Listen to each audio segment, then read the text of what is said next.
I know you've been making a film about Britain's relationship with the EU. Could you tell me a little bit about that? Yes, basically last year I made a film called The Norway Option, which is very heavily based on a paper written by Dr. Richard North of the same title, and it's about the option that is available to the UK of leaving the EU but remaining a member of the European Economic Area, or the single market as it's more popularly known. That's an option which is underexplored, misunderstood, and is something we're very keen is entered into the debate about how our future in or out of the European Union. The problem with the debate is becoming very polarised. Yes, we should leave, no, we should stay in, and if we leave there's all these threats and nasties. What we're saying is a complex issue. The United Kingdom has been a member of the European Union now for 4 decades. Our government is closely linked in all sorts of ways. It's not a simple issue, so the detail is very important and the options need to be properly debated, examined and discussed authoritatively. What is the Norway option? Yeah, basically the Norway option is the option of leaving the European Union but remaining a member of the European Economic Area. It may actually require us to rejoin the European Economic Area, which we would do by membership of EFTA. So basically we leave the EU by the rules under Article 50, and then we rejoin the European Economic Area via our membership of EFTA, which we were once members of, but we rejoin that. Is that something that EU countries are likely to agree to? Probably not voluntarily, no. Under the Maastricht Treaty, which is a very significant treaty, Article 50 of that treaty allows for any member state to leave the European Union. Before, that wasn't built into the treaties. So under Article 50, we as a member state can give notice that we want to leave. The process under Article 50 is a 2-year system, basically.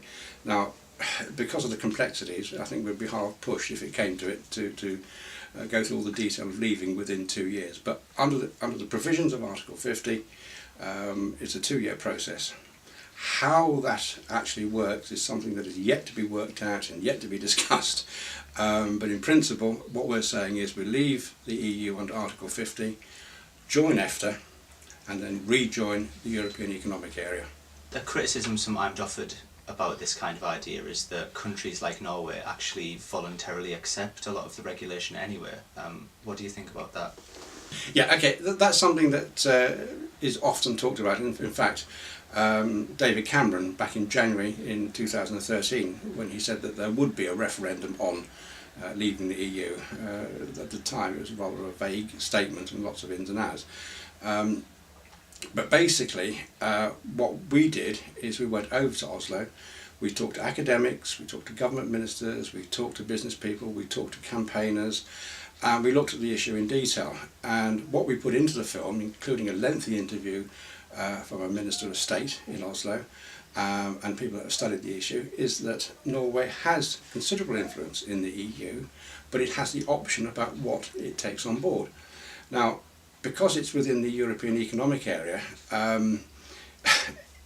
arguably that it has to take on board some of the EU regulations. But take the logic, we sell vehicles to the United States, we sell all sorts of things to the United States, and we have to take on board United States regulations when we're selling to them.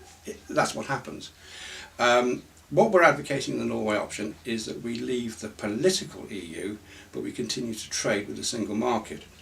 The other serious point is that a lot of regulation which the EU hands down to member states actually comes from above the EU, from international organisations, UN agencies, the World Trade Organisation, because trade is very global. And as I see it, Britain's future is very much trading globally. Britain doesn't have a seat at the top table of where the regulations are made. Take the motor industry. Britain's position in the motor industry is represented by the EU, who are representing 20 other member states. If we left the EU, then basically we would sit at the top table directly in our own right, like Norway does. Norway sits at the top table where it discusses the details of regulations with the motor industry, yet it has no motor industry in its country. we do, and yet our position is represented by the EU. So we would have a bit bigger and better say in international regulations in our own name.